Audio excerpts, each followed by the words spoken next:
സ്വാഗതം. ഇന്ന് എൻ്റെ യാത്ര കാർഗിലുള്ള ഹന്ദർമാൻ വില്ലേജ് എന്ന് പറയുന്ന സ്ഥലത്തേക്കാണ്. ഹന്ദർമാൻ വില്ലേജ് എന്ന് പറയുന്നത് ഒരു അതിർത്തി ഗ്രാമമാണ്. ഹന്ദർമാൻ വില്ലേജിനെ കുറിച്ച് വിശേഷം പറയാൻ watch my video AM vlogs. നമ്മളിപ്പോൾ ഹന്ദർമാൻ എന്ന് പറയുന്ന വില്ലേജിലെത്തിയിട്ടുണ്ട്.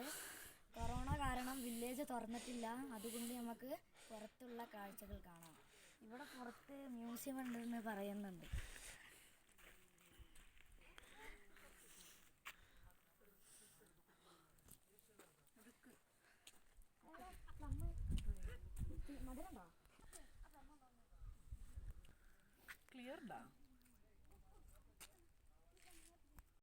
നേരത്തെ പറഞ്ഞ ഹന്ദർമാൻ വില്ലേജ്, ഈ വില്ലേജ് നല്ല പുരാതനമായ വില്ലേജാണ്.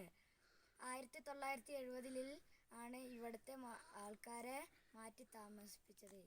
ഈ മലയുടെ ഇടയിലൂടെ സിന്ധ് നദി പോകുന്നുണ്ട്. ഈ മലയുടെ അപ്പുറത്ത് പാകിസ്ഥാനാണ്.